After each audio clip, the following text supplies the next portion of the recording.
Thank you so much for joining us for a seminar sponsored jointly by the Department of Sociology, Social Work, and Anthropology and the iUtah Water Sustainability Project. I'm happy to welcome Dr. Joanna Ganning this afternoon. She is down at the University of Utah, and I'll let her introduce herself and her own background, because it's better than me just making a mess of it. But I will say that Joanna has been a colleague of mine since, I think, 2006. And she joined a project when I was at the University of Illinois as a graduate student, and I had the great fortune of not at all serving on her committee, but at getting to spend, gosh, I think 4 or 5 years, 4 years of having her as a research assistant on a number of our projects. And she started out as just a tremendous asset to our project as a student assistant, but really became a close colleague and a great friend. So, and then last summer we both made our way from our various previous institutions out to Utah. She's at the University of Utah, and it was just a great, wonderful coincidence that we're now in the same state again. And with no further ado, I will let Joanna introduce herself and her topic, economic development and landscape change in Utah. And the rest of it is all for you. Thank you. Hi, thank you so much for coming this afternoon. I understand it's the last day of classes here at Utah State, and it's Friday afternoon, so I know that it was a commitment to come up, so I appreciate that.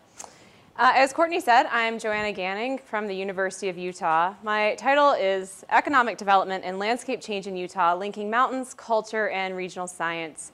And this is meant to be an overview of where I've come from, what I'm doing, and what I'm hoping to accomplish in the state of Utah for communities and for regions here in Utah. And I'm very much looking forward to your feedback and discussion about the ideas that I'm starting to form about how that work might be accomplished. I've divided my talk into 4 parts. The first is getting to know me. The second is prior work. And then we go on so that the end is sort of the things that I'm working on now and hope to work on in the coming few years. So part 1, getting to know me. I grew up in a small town in West Virginia, and you may not believe it, but 6,500 people is considered a fairly large place in West Virginia. And until I was 17, I couldn't wait to run as far and as fast as I could figure out how to run and never tell anyone that I'd come from there. And then when I was 17, I attended the West Virginia Scholars Academy at the Mountain Institute. The Mountain Institute is a nonprofit. They have centers across the world, and they're set up to conduct research and to provide knowledge and service to mountain cultures and mountain people. And I spent a month at the Scholars Academy writing a 100-page autobiographical thesis, hearing speakers and learning about the socioeconomic landscape of the state, and enjoying outdoor recreational things, which, to be honest, I'd really never done very much of. It just wasn't something that we did as I was growing up. And when I left the Mountain Institute, I had a very different perspective. I had an understanding about the ways that natural resources and human communities and settlements interfaced in West Virginia, and feeling like there were these issues that threatened that equation either way, and that there must be a better way to move forward. I'd grown up hearing about issues related to mountaintop removal and strip mining, and recently in Charleston, the issue with the water contamination that happened in West Virginia. And these events are not isolated, they're not new, they've been going on for a very long time there. And so I felt like there has to be a smarter way forward. We have to be able to do better than this. So I went to Penn State, and I got a Bachelor's of Science in Environmental Resource Management. And while I was getting that degree, I took internships across the country, from Phoenix to Washington, D.C., to help me figure out where within this field I might position myself to accomplish some good for mountain cultures and landscapes. One of those internships in Phoenix was with the National Park Service, and that was the first time I ever heard of urban and regional planning. And one was at a think tank in Washington, D.C., where I decided that I did not want to pursue law school. It was very valuable in that sense. So I went to Virginia Tech to get a degree in urban and regional planning, and I had the incredible fortune of working at the Center for Housing Research. And that was the first time I got very familiar with census data and public sources of quantitative data around the social sciences, and realized that I quite liked reading data, and that I was relatively good at finding patterns and finding things that didn't look right in data. So when I was finished at Virginia Tech, I knew at this point that I wanted to get a PhD in regional planning with a focus on rural areas and on regional development. And believe it or not, this isn't a huge, common, popular focus area for doctoral programs in planning. It's a field often called urban planning, not rural planning. And one of the few programs I could find that did have a focus on this was at the University of Illinois at Urbana-Champaign. And that's how I ended up there, and then a year later met Courtney on the project that she described to you. But while I was at the University of Illinois, while I was at the university, I went to a conference, a planning conference, and a woman who's very well known in the field pulled me aside and said, "It's really admirable what you're trying to accomplish for regions and for rural places, but you have to cast this differently, or you'll never get a job, you'll never get published, and you'll never get funding." And I said, okay. So I recast the way that I talked about my work. And I decided that I would talk about city-centered regions, and I would focus my work on what was happening at the fringes of those regions and think about how people outside of metropolitan regions could or could not reach into metropolitan areas to access those economic engines to sustain rural livelihoods. So I rebranded the way that I approached my work. After I left Illinois, I went to St. Louis, where I was faculty for 3 years. And while I was there, my work, I went in thinking, I'll look at urban regional development and issues related to natural resources in the region. But because that university is in downtown St. Louis, my work, I became what they call a scale jumper. And I started doing projects that were very specific to downtown urban areas. But I still had this interest in other sort of geographic scales. I was there for 3 years. And then I went to the University of Utah. This happened last July. So I am still a newbie to Utah. This was actually my inaugural trip to Logan, and it was a beautiful drive. I let my inner West Virginian out on the roads between here and there and very much appreciated it. At the University of Utah, I'm the Associate Director of the Metropolitan Research Center, and this will come into play later in our conversation. As of July 1, I'll be the Executive Director of the Metropolitan Research Center, and we are involved in the iUtah project, and that's where my involvement will come in with that project. I'm also affiliated with something called the Ecological Planning Center and with the Metro Water Lab. And both of those, I'll call them organizations, I suppose, have students and have faculty affiliated with them that are engaged in projects of water resources management, issues of air quality, issues of sprawl, and other issues around those topics that interface population, growth, and natural resources in various ways. I put my teaching list on here only to bring back this point that I love data. I'm a quantitative researcher. I've long joked that I don't talk to people.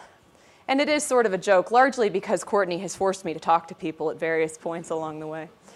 But I teach research methods, I teach more research methods, and then I teach Intro to GIS, which one could argue is more research methods. And it's all quantitative and number-based, and that's where I feel very much at home. So what I'm going to present to you today is almost entirely based in that range of methods.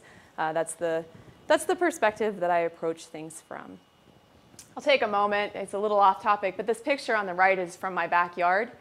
When we bought our house last May, we didn't realize that the garden was a garden. We thought it was a nicely manicured yard. And then we got here last July to realize that our yard produces an unholy amount of produce. And we had no idea what to do with that. This is one of 2 varieties of grapes growing in my backyard. That was a surprise. This has been one of the things that I've loved about transitioning to Utah, actually.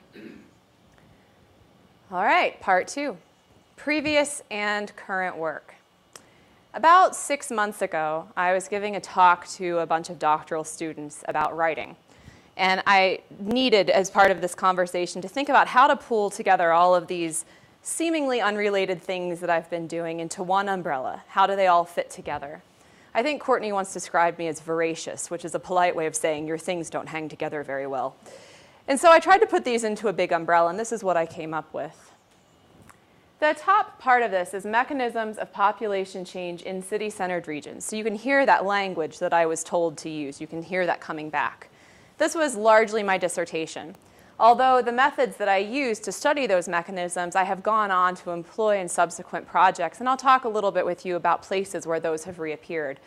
And then I'm also going to give you an example of one of the papers that came out of that on the next slide.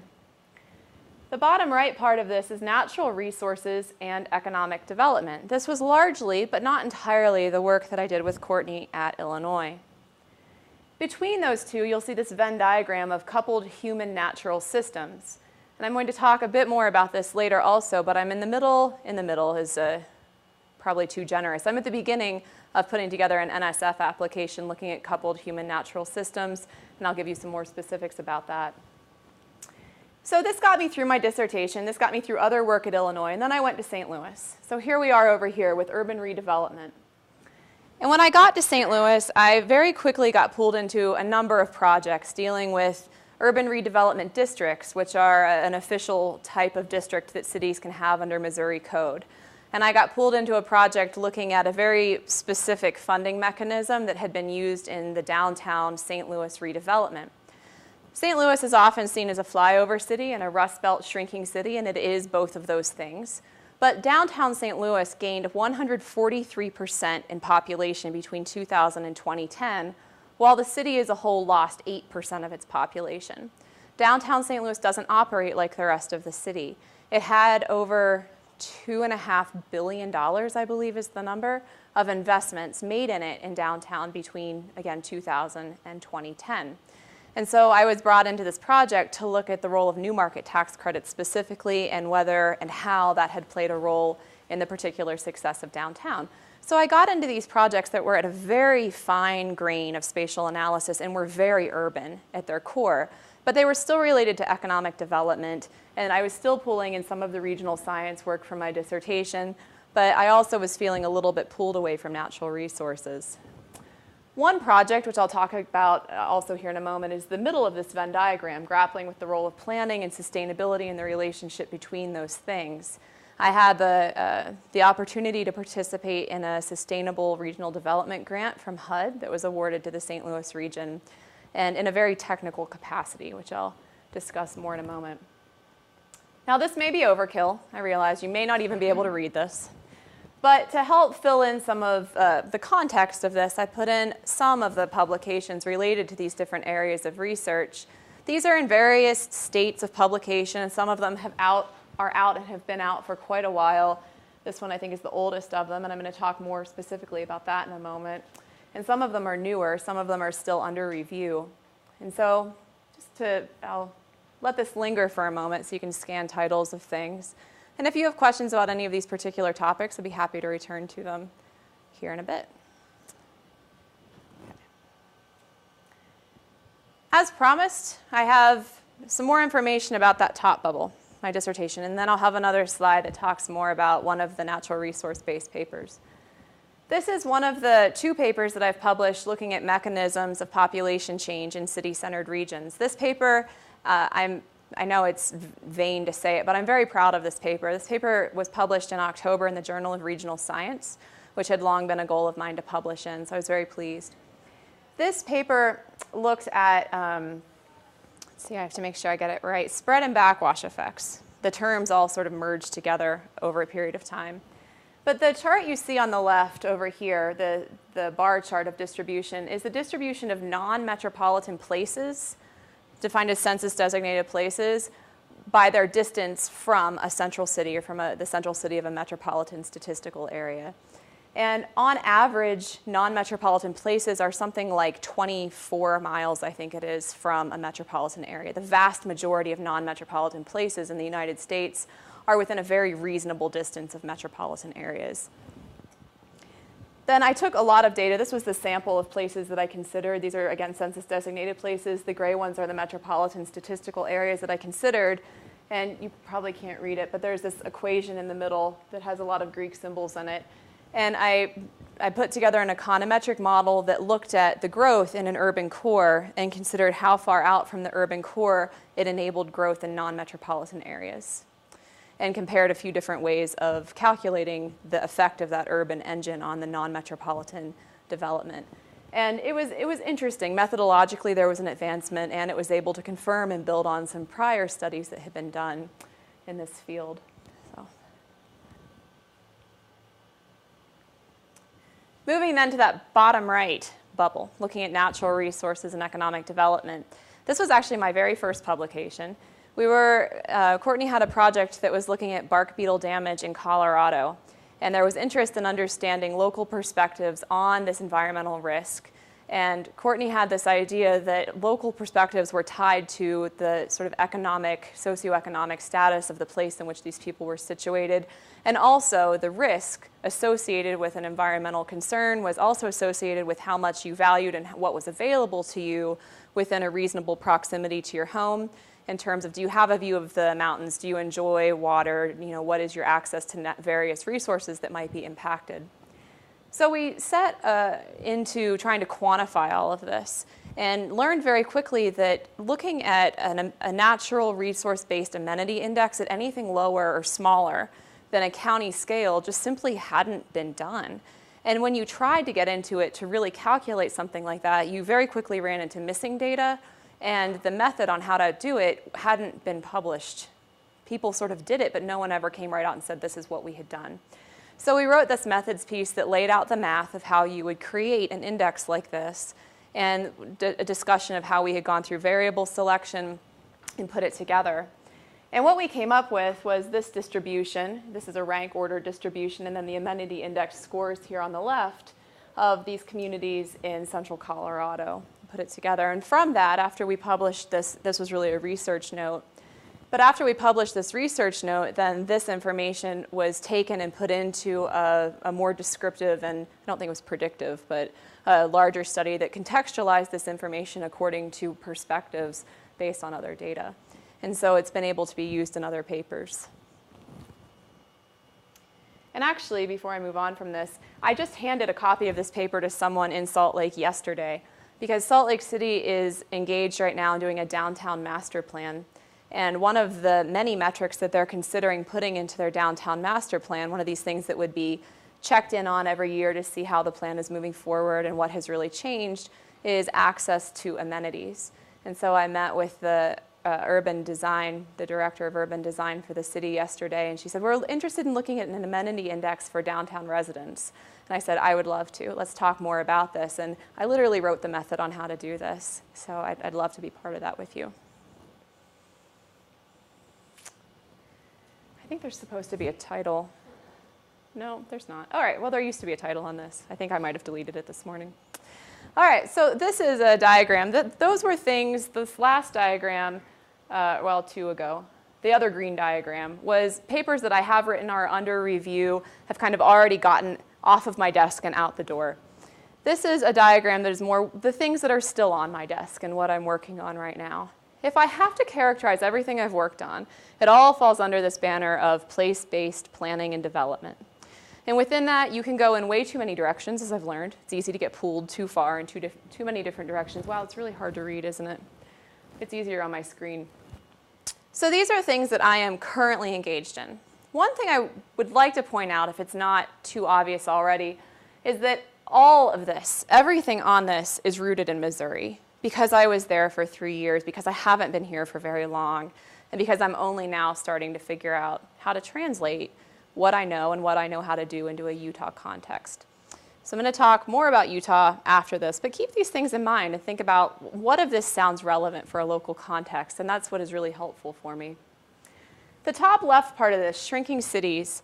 Are there any planners here? 1 planner, okay, 2 planners, all right. Shrinking cities has become this hot topic in planning. All of a sudden, people are talking about it. There's the vacant property network out of Virginia Tech that's been put together. Have you participated in these conversations? Eastern European context. Okay, yeah, and the European context for it is that what you said, the European context?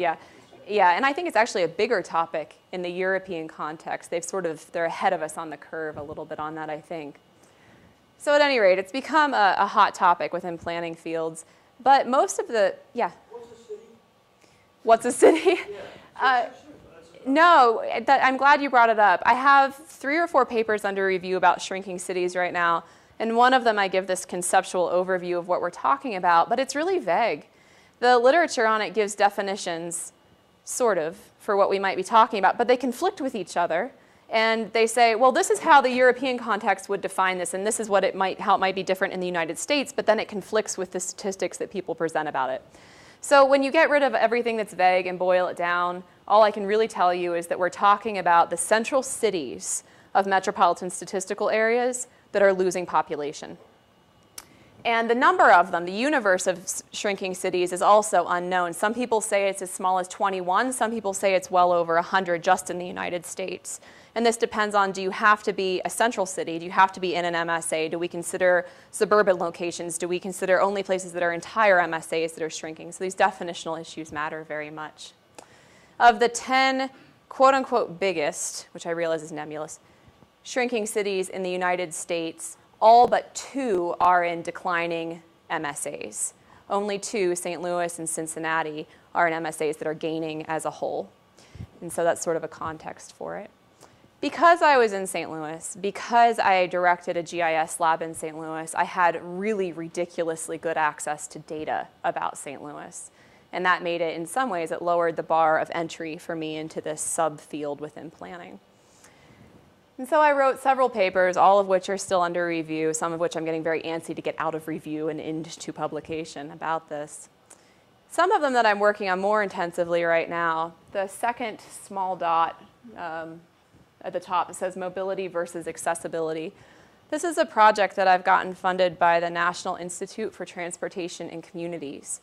The University of Utah is a consortium partner for NITSE, and that allows us to apply for funding for transportation-related projects from that agency.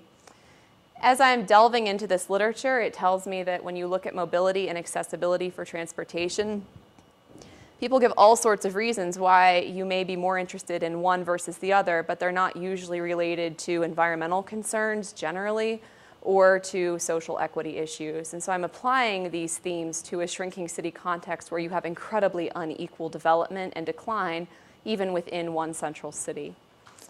The economics of inactive use is one of my favorite things I've ever written.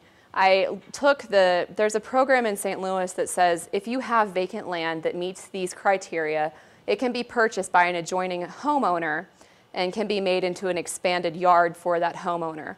And I evaluated this across the rules for the program and across the provision of sort of excess money, so disposable income within neighborhoods, and figured out that if you applied this program to the entire city, it could at best solve only 8% of the vacant land problem in the city because of the targeting mechanisms that are used by the land bank in St. Louis. And no one had ever looked at this before. We have these programs, they seem like a great way to get rid of vacant land. Just give it to people, just give the land away. But it turns out that it won't solve the problem unless you strategically, intentionally, and at some cost change the targeting mechanisms at use by community development organizations. The two-sided coin theory has been led by a co-author of mine. It's highly theoretical. I won't get into it too much except to say that in St. Louis and in other shrinking cities, it's not specific to St. Louis, it's not at all uncommon to have part of the city doing fairly well and part of the city eroding very quickly. If you drive through North St. Louis, it feels like Detroit. If you drive through South St. Louis, it's attractive and vibrant and fun. And these are along racial divides. And this isn't terribly uncommon in shrinking cities. And so we're looking at this, calling it a two-sided coin, under the argument that in a metropolitan area that has been declining, where you have growth in one place, it comes at the expense of another part of the region because you don't have a lot of exports from the region, so you don't have a lot of external money coming in. So growth in one part is at the expense of another. And we've dug through a lot of historical documentation to try to substantiate these points. Arts-based development. I won an award from the National Endowment for the Arts largely because of the project looking at tax credits in downtown. And the NEA wanted to leverage existing high-quality data sets. And I thought, I've got an existing high-quality data set that was really expensive. Sure, I'll write this. And I didn't have any prior experience working in arts-based development, but I had a data set I could leverage. So I wrote the proposal, and they funded it. And out of this, I've had the opportunity to look at the relationship between the arts industry and development in downtowns. In the last several years in the United States, central cities have been experiencing a back to the cities movement where cities have been growing. They've been seen as attractive by particularly the millennial generation. We know very well in places like Paris and New York and Milan what happens when there is incredible redevelopment pressure in a place that has been made attractive by the arts. The arts get priced out and they end up moving. This happened between Soho and Chelsea in New York, and it's called the Soho effect for that reason. But no one had ever looked at what happens in places that don't have the world's reddest, hottest real estate markets. What happens in places like Logan and St. Louis and Cincinnati and any place that isn't Paris, New York, and Milan? What happens in these places? And what I learned is that redevelopment in places where the market isn't so tight is that redevelopment up to its absolute extreme edge is good for the arts. It encourages a growth in arts-based development. But the nuance, the trick in this, is that it also creates an enormous change in the arts industry. The composition of employment by sub-industry within the arts changes such that we have fewer bohemian artists and more corporate artists. And so there are still some social equity concerns. There are still issues of sociology in this of, has the arts-based community, have they been engaged in this discussion of how downtown changes and what that means for their particular community, and how can planning play a role in protecting this and promoting it and in making sure we have equitable development when we have literally billions of dollars pouring into these very small areas. How am I on time? Okay. The two on the right, the small ones, are probably ones that this audience may be more interested in. The one on the top says web-based GIS. This was part of the HUD grant that St. Louis won through the Sustainable Community Development Grants. I was part of the technical team that put together the St. Louis Regional Data Exchange, the entire purpose of which was to make spatial data available to practitioners, academics, and citizens that may be interested in looking at conditions within the region. Ideally, we had hoped that it would be possible to use this site for scenario planning around issues of natural resource sustainability. It turns out that that's not technically the easiest thing to do from a technological perspective. So we weren't able to accomplish that. But we have been able to democratize data in a way that has been helpful for people developing an environmental best practices toolkit, which is also linked through the site and made available. So it has greatly increased the capacity of nonprofit organizations working through natural resources within Southern Illinois and on the Missouri side of the St. Louis region. This dot, suburbanization and aquatic biodiversity. In my first year of faculty life, a biologist walked into my office and said, "Hey, do you want to apply for an internal grant with me looking at the relationship between climate change and suburbanization and water resources?" And who's going to say no to that, right? It's a great opportunity. So I said, okay, and we put together this internal team, parts of which worked, parts of which didn't.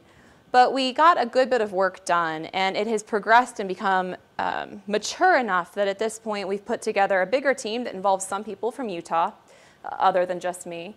And we're applying to the NSF so that we have a hydrologic modeler, we have a climate change modeler, we have me who will be modeling mechanisms of suburbanization and land consumption.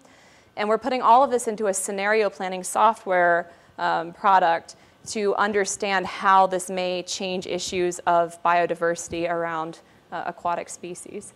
I'm really excited about it. I have a lot of work between now and September to get the proposal written, but I'm optimistic about it. And if nothing else, it's been really eye-opening for me to have a better sense of the extent to which the conversation between social sciences and natural sciences does and doesn't happen. It took probably 2 years of working with a bunch of biologists before anybody blinked and admitted that they didn't know what the other side of the table was talking about. And that was really productive. Part 3, conceptually translating this work to Utah. And this is where I need help, but I'm getting there. Honestly, for several months, I didn't understand how to take issues that I had understood about coal mining in Appalachia and shrinking cities' issues of demography and economics and to translate it into Utah. I'd been told we don't have shrinking city problems here, we have growth problems here. But there are natural resource-based issues here, of course, and that's where I'm starting to find my home. So I thought through, what do I want to do here and how can I accomplish it? And I came up with this equation. The top, preferences and opinions, there's a plus sign there that you may or may not be able to see, plus economic growth and development on the bottom. And those two things coming together to have impacts on land use and landscape change in city-centered regions. So you can see these threads from my past pulling through. This language about city-centered regions, not things we can't publish or fund, but city-centered regions, economic growth, and the preferences and opinions. Again, I don't talk to people, so this is where I'm very, very happy to partner with people like Courtney, who are very good at understanding preferences and opinions and can help me to synthesize my work around that theme. But in Utah, all of this happens within the parameters of highly contextualized and highly constrained mountain landscapes. Courtney and I were discussing this a couple of weeks ago, and she said, what in the world do you mean by that, by highly contextualized and highly constrained? So I'm going to spend a few minutes talking through what I do mean. A lot of this won't be new information for you, but I provided it, again, as giving you a bit of a framework to how I approach these kinds of issues. Utah is a growth state. We know this. The Wasatch Front is expected to grow by 1.4 million people between now and 2040. It's a doubling of population. And where in the world are we going to put these people? We have a highly constrained landscape of mountains to the east and a lake to the west, and not a lot of land in between that we can situate these people, particularly given the preferences in Utah for single-family homes. So what are we going to do? This map is from the Economic Research Service of the USDA. It came out in 1999, but the underlying data of it doesn't change very much over time. It's built on things like access to water, sunny days in January, temperature in July, and one or two other things. But they're things that don't change tremendously over time. You can see that the western part of the United States is green, which means that we have a generally better landscape of access to natural amenities. Utah is a little lighter than California, perhaps. But here you can see the Great Salt Lake and us just to the side of it, and we're that darker shade of green. So while the landscape provides these topographic constraints to figuring out where in the world are we going to put these people, it's also part of the thing that draws these people here. So it's this catch-22 in a way. Our topography is world-class, but it also hinders us to some extent. And I taught land use planning for a number of years, and I love this process of figuring out what you have available and what the preferences are, and figuring out how you solve these issues of providing the commercial space, the industrial space, the residential space, the infrastructure, the schools, all of it within a place where it's a jigsaw of making it all fit. And I love that from an analytical perspective.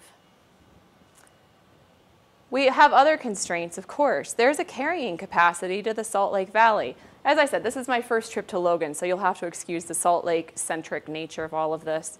But we have real constraints. We have inversions. I lived through my first inversion this winter. Not a big fan of that, okay? I run a lot, and it got in the way of my running, and that really bothers me. That's where I draw the line. So inversions. And my mentor at the University of Illinois, or no, not there, the University of Utah, is leaving to go to the University of Arizona, and the reason that he's given for this is that he has chronic bronchial problems, and the inversions are really bad for that. There's at least colloquial or not quantifiable, I guess, information about companies around the Salt Lake Valley, Overstock, for instance, chronically complaining and perhaps even wanting to leave because of the air quality problems. It is not a small part of life in these valleys. Water supply. The arid American Southwest, of course, has issues with water supply. I would argue that the Salt Lake Valley has less of an issue with this than other parts of the American Southwest. I have a graduate student right now who has written an incredibly compelling paper about why the Bear River Dam project does not need to be built, and I'm incredibly impressed by his work on it. So we probably, I would argue, have less of an issue here than places like Las Vegas and probably California have, but it is still certainly a constraining factor to development. Agricultural production I put on here, sort of hoping it might ruffle some feathers and get some discussion from this group. But I've been looking a lot at employment data for Salt Lake County and for the state recently. And when you look at the population or the employment in agriculture in the state of Utah as a percentage and compare it to the percentage of employment nationally in agriculture, the percentage in Utah is quite low.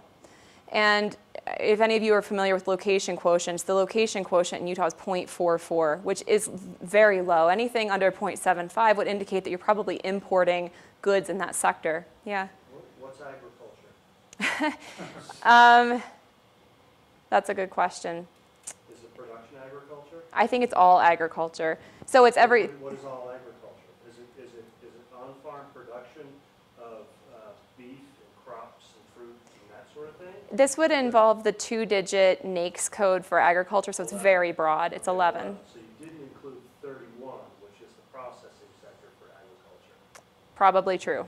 Salt Lake MSA, 15% of all manufacturing jobs Okay, so that is through manufacturing. Yeah. Okay, all right, so the NAICS Sector 11 location quotient is 0.44. I like this, I like to focus on data.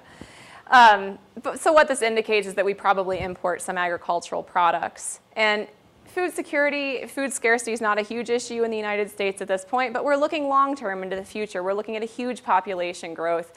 And despite the unholy amount of produce that my yard produces, the employment numbers in this industry do raise an eyebrow for me when I'm looking toward the future. You're looking at the land. No, employment, Okay. just the number of employees. It's from BEA data. Yeah, okay, so I missed the constraint. I'm sorry then. If we're importing agricultural products, if food scarcity ever were to become an issue in the country, we would be at a disadvantage there. Okay. Not a problem we currently have, but. All right, so that's what I mean by constrained landscape. What do I mean about a strong cultural context, strong and changing? Let's start first on the strong part of this. Our strong cultural context comes into play in a lot of facets of life. The predominance of one religious institution is not unique to Utah. St. Louis is well more than 50% Catholic, and it comes to bear in all sorts of facets of life. I have 2 small children, one of whom I was trying to enroll in a private school, which is an entire other issue we can discuss another day. But we're not Catholic, and it became an issue because that was how the enrollments were prioritized by families that were in the parish. So having a predominant religious culture play a part in civic life is not unique to this place. What is unique to this place is the particular manifestation of it and the characteristics of it. And we see this in a lot of ways. We have the Plat of Zion. This has real effects on the way that the cities in Utah have been developed. We see this reflected in our physical interactions with the city. We see this interacting with the cultural icons we have for the state, things that are held very near and dear. This is a Pioneer Days picture that I found on Google Images. I should have had the credit for it below. And so we see this strong cultural context that's reflected in various ways, many of which we're very proud of. We see this strong cultural context reflected demographically as well. This is a graph made by the Bureau for Economic and Business Research out of the University of Utah. The line on the top shows the number of births in the United States from 1940 to 2007. You see the baby boom that peaked in 1957. You see a declining number of births until a little peak in 1990 that's a little lower. But the number of babies born did not exceed the peak of the baby boom in the United States as a whole until 2007. This is not at all what happened in the state of Utah. In the state of Utah, we had the peak in 1962. It diminished only for a minute, really, and then almost immediately was higher again, this huge peak in the early 1980s, and it has just continued to climb since then. Now, contrary to popular belief, the fertility rate in Utah is not driven much anymore by the fertility rate of native-born whites. What we see in demographic data is that there is international migration to Utah, and the fertility rates of immigrants to Utah are much, much higher than the fertility rates of the native-born whites. The population of Utah is growing much faster than the population of the United States, and the population of the minority part of Utah is growing 3.5 times faster than the rest of the state. I believe I have that comparison correct. It's much faster at any rate. This is the median age in 2000 and 2010 between Utah and the United States. The high fertility rate in Utah means that we have a young population here. It also means that we have huge demand for educational services. It also means that we have a lot of people to prepare for an economy of tomorrow that is changing very quickly around us.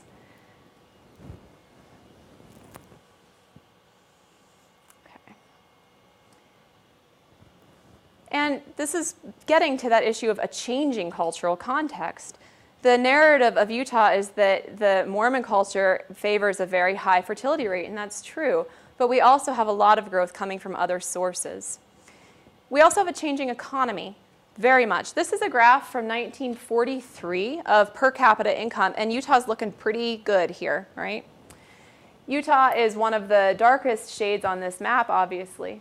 As you move forward, and you can make these maps for every year from 1940, I believe, onward, and as you make those maps annually, you see a change. In 1943, we saw the highest incomes on the coast, on both the west and the east coasts. As you move forward into the 1970s, you saw that shift into the middle of the country much more. And so you see the broad geographic pattern change, but you also see the situation in Utah changing. And it's like those books that you can flip, and each page is a picture, and it looks like a little movie. You can do this with this data.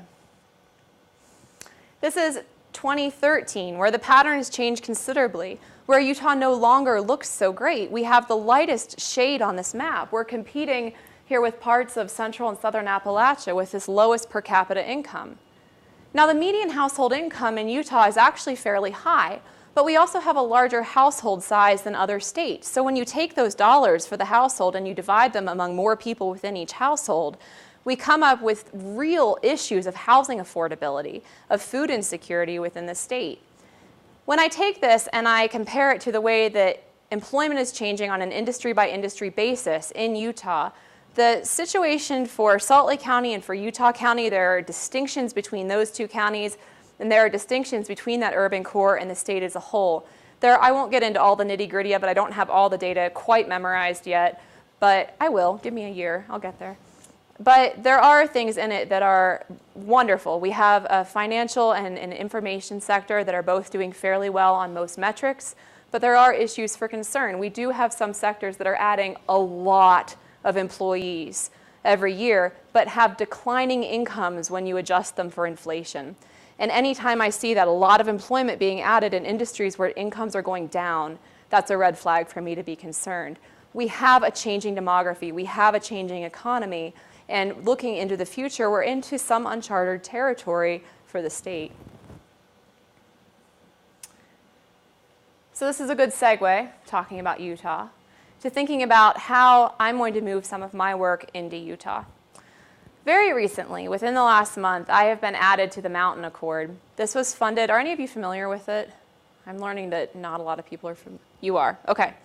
It was funded by the Utah legislature.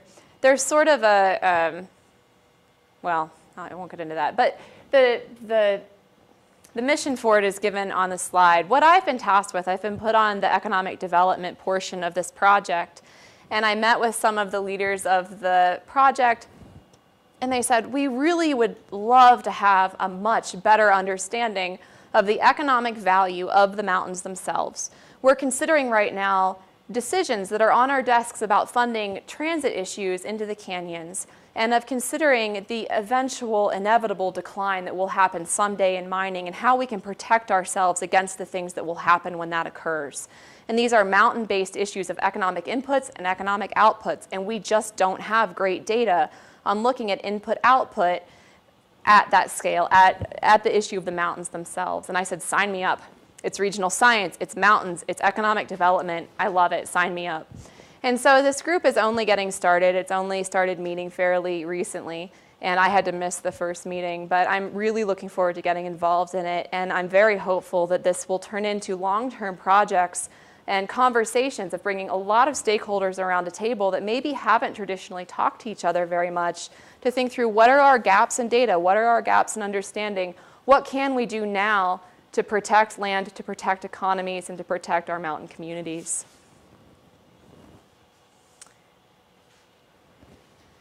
I mentioned earlier that the University of Utah is part of a consortium with the Department of Transportation called the National Institute of Transportation and Communities. This allows us the ability to apply to NITSE for funded research, which is a wonderful opportunity.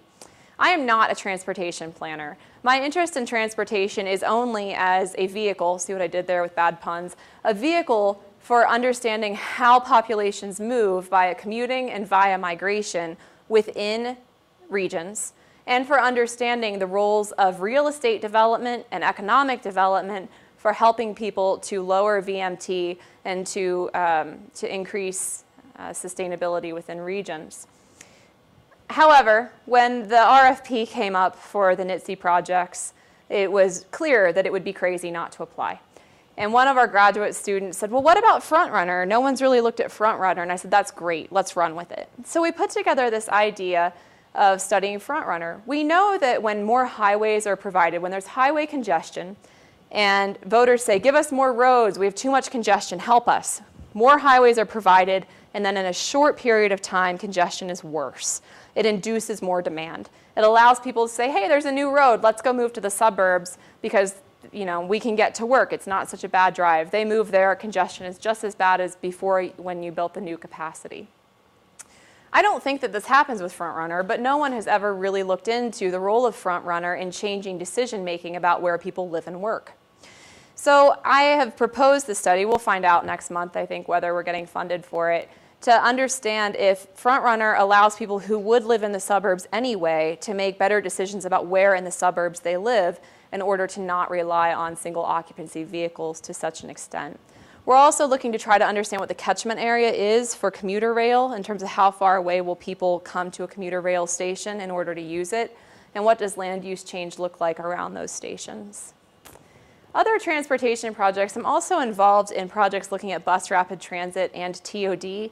My role in those is explicitly to be an econometrician for issues of economic development.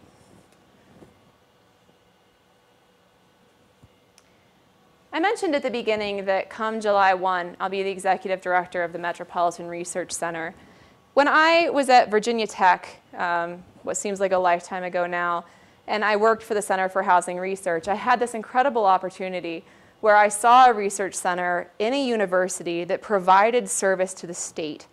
It provided consulting services for municipalities, for counties that were updating comprehensive plans. It provided analysis to areas that were looking to do things like add coal-fired power plants. What would this mean for a local housing market? Would that raise new issues that maybe they weren't aware of? And all range of questions, everything in between. And it employed students like myself, and it gave us this opportunity to hone a skill set that was real and applied and was providing service in a way we couldn't have otherwise done. And I said then, that's the kind of college professor that I want to be one day. And I'm very excited to have the opportunity to do this with the Metropolitan Research Center. And because this has been my background, I am very enthusiastic about using the MRC to provide service to the state of Utah. And we're doing this already to some extent. We're engaged in a feasibility study with a government agency in the state. I'm interested in doing vacant land studies. I think that there are issues of land vacancy in maybe small places in Utah. And this is not something that I know a lot about yet, but I am interested in it. I mentioned earlier that I've been working a little bit, and I think more as we move forward, with Salt Lake City, looking at their downtown master planning process to provide them with data and analysis to help them keep track of the metrics that are associated with their plan and help them to understand what metrics are even feasible to consider. And then economic development consultation is part of master planning or comprehensive plan updates within the state. The Metropolitan Research Center also works very closely with the Bureau for Economic Development, or the Bureau for Economic and Business Research, and with the Ecological Planning Center at the University of Utah.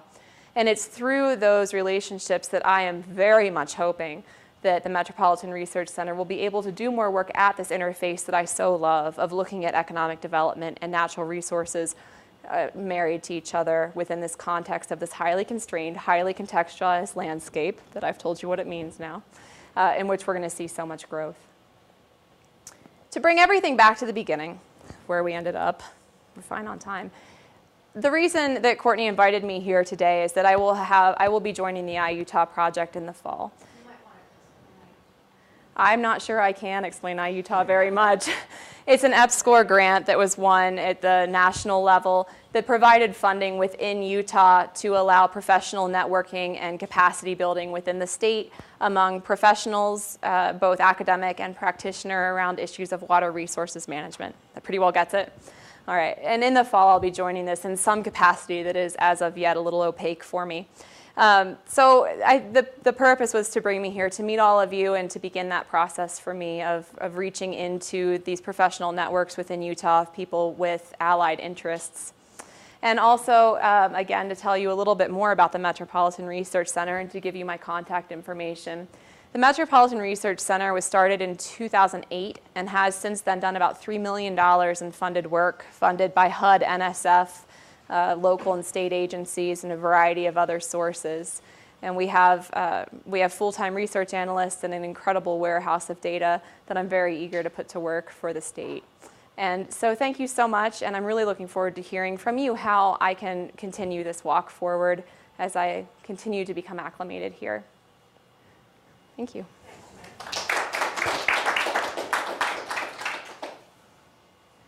Yeah. I'm assuming you're also tagged by Chris Nielsen with the Envision Utah initiative and also with Utah. You talk about the FrontRunner project. I'm interested in, because transportation is always related to urban land use pattern.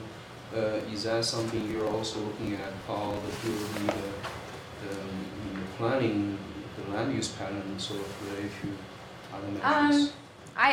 Chris just took me to Envision Utah last week or earlier this week to introduce me to some of the key personnel there. So I'm only beginning a relationship with them. I have not been involved in land use planning in the Salt Lake Valley. The TOD project that I'm involved in, no, it doesn't either. The FrontRunner project that we're proposing will look at land use change around stations if we're funded. That's the extent to which I've really been involved in looking at land use issues here. However, the MRC have you heard of ET Plus? Okay, yeah, and we're constantly working on new apps, as they call them, to go with that program. I don't know if that answers your question, but okay. Yeah. The one thing that, one big change in sort of the context in which you're working now is going to be the role of public lands ownership and management. Absolutely. I didn't see much here, but even along the Wasatch Front, not so much in Salt Lake County, but in Utah County, Davis County, Weaver County, they still have huge swaths of public land that has an impact on exactly what you can do, Right. where you can do it, and that sort of thing. Thank you for bringing that up. I did neglect to mention that. The project that Courtney and I worked on in Southern Illinois faced the issue of public land management in a similar kind of way, although obviously to a smaller magnitude, but affecting the kinds of decisions that could be made on that land. And in West Virginia, there is some public land holding, but it's obviously also a smaller magnitude of issue. So I come to this with a little bit of understanding of the issues, but this is certainly a big change for me moving forward. Land is restrictive, but it's also the great amenity, which you started out talking about. Exactly. And I thought there'd be more conversation about that Yeah. here today because, well, I'm very interested in that, and several others are. But that's that big asset. Maybe it's a push-pull. It restricts you, but that's the reason why a lot of those folks are there. Exactly. And not only in the urban corridor, but as far as reaching out in the regional sense, those issues are huge for where people settle and what they do. Right? Yeah, absolutely. Yeah. And that brings up the work that you're doing with the mountain accord, and trying to quantify or commodify those values that people have for the mountains. That gets into the whole realm of cultural ecosystem services, among other ecosystem services, and some of which are relatively easy to put dollar values on and commodify, and then some of which are absolutely impossible to do so. I'm sometimes met with wild resistance to doing so, and I wondered to the extent that you or the other group are considering looking beyond the economic valuation of those mountain areas. The idea at this stage is that there's not room within the project right now to spend money on new data collection. So the process right now is inventorying what we can readily access data-wise and what we can analyze from that perspective. I think in a year and a half, that conversation will develop to the point that we might consider being able to get new information. But with the absolute and immediate conclusion that there's so much of this we can't get to with existing data, it just doesn't exist. Exactly. Yeah. On the topic of data that you don't have, sounds like you have a lot. But We have a lot. one of someone who didn't come today, one of our faculty members in Environment Society, Steve Burr, runs an Institute of Outdoor Recreation and Tourism, and he's just starting a project that's funded by Salt Lake City Corporation, Forest Service, and Save Our Canyons to begin to get a better handle of who's visiting the Tri-Canyons Oh, excellent. and where they're coming from. And I believe, although I haven't seen, there's some sort of an expenditure, per trip expenditure kind of data source that he's trying to get. I don't know whether, I suspect that their instrument is already built, Yeah. but there may be some opportunities to touch base with him. I would really like Yeah. to. I've had this conversation probably 3 times in the last 2 weeks, that part of the Mountain Accord and part of the interest in some of the other of those small projects that I had on my list, part of the reason that some of those have come about is that the ski industry in Utah used to rely on within state patronage, and that has declined, and it's no surprise with that decline in per capita income that I showed, it's no surprise that there's less internal demand. But there isn't a great data source to understand where people are coming from outside of the state, how long they're staying, what they're spending, and so there is a need for more of this information. I didn't know that the study had been commissioned, though, so that's really useful information. I will certainly maybe ask you to introduce me.